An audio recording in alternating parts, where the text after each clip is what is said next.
Hello everyone, you all are welcome to my YouTube channel. I hope all you are good and safe. Today I am going to talk about two things. First, GCE O-level examination, mathematics structure of the paper, and also a few steps for taking an exam. So let's go for the video.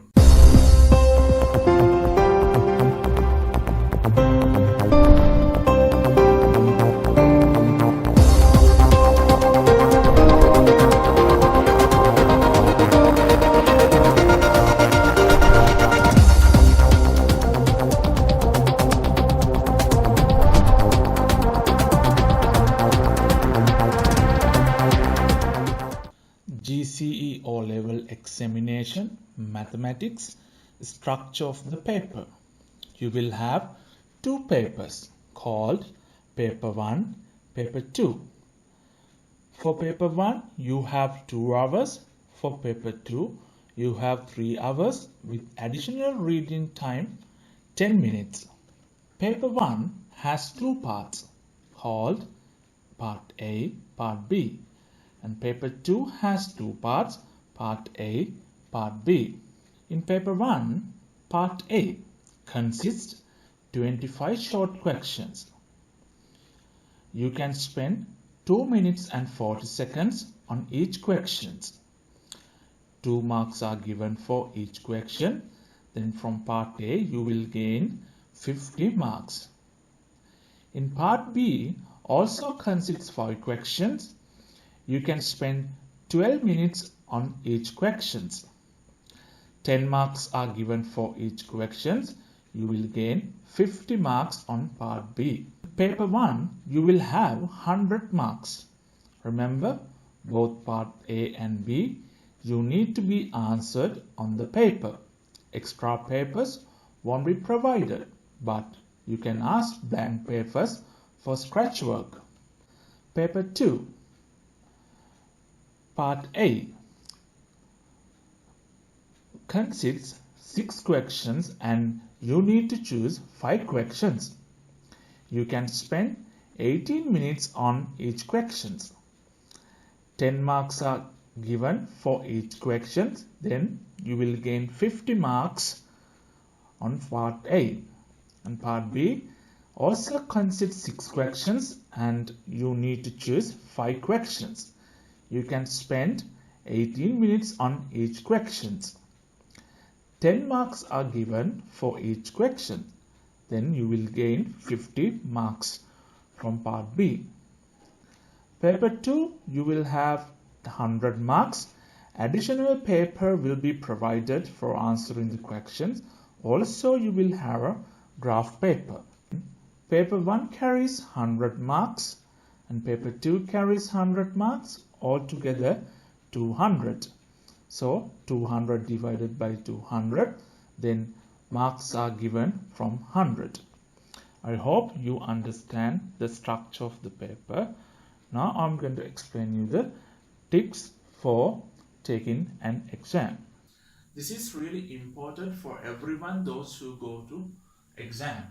Okay, there are 6 tips are given. I will explain you one by one. Okay. The first one is, when you got the question paper, first take a long break. Then get started to read the paper by using additional reading time given. When I was explaining the structure of the paper, you have seen that additional reading time is given for reading. Most of students don't use this reading time. Use this reading time because it's given to read the paper. If you read the paper, you'll be confident on that. Okay. The second step is rank every question easy, medium, and hard. When you read the questions, like you can see in these questions, I know every part, I know all the formulas, I know all the theorems. So I'm very confident in these questions. So those questions you can mark it as easy. Then medium. Maybe in a questions, if the question asks 2-3 parts, you don't know all the parts that they expect from you. So, but you know, like if the For example, in a question number 5, if it consists 5 parts, you confidently know 4 parts, but you only know the 1 part. You don't know the 1 part. So those questions you can choose in the medium. And the hard, okay. Maybe when you read the question paper, by 1 time, 2 time readings, you're not able to understand. So you can mark these questions hard. Okay. Next one is answer all the easy questions first. This is really important to get started with the easy questions. Because if you get started with the easy questions, because you're confident on that, I have answered accurately, I know all the formula of that, all the theorems of that. Okay. And answer all the medium question next. So if you're less confident in the questions, those questions you can start next. And answer all hard question last. Maybe there's a questions that you are not confident on that, but you need to answer for this.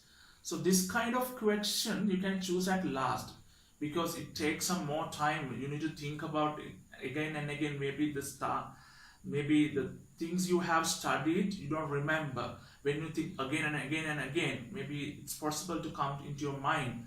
Therefore, this kind of questions you can choose at last. Okay, this last one, number 6, it's really, really important.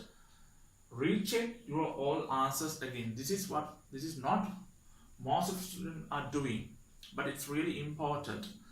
It's at the test, it's always possibility to make mistakes. So you can check your calculations correct, the formula that you have written is correct, and of course that whether you have put the relevant units on that question. So by using the time, recheck your all the answers. That's pretty important. So I hope these tips are very important for you. If you enjoyed the lesson, please share with your friends. And also, please, if you are new to my channel, do subscribe my channel and also hit the bell button. If you do that, you'll be able to receive future lessons. Okay, thank you. Have a great day.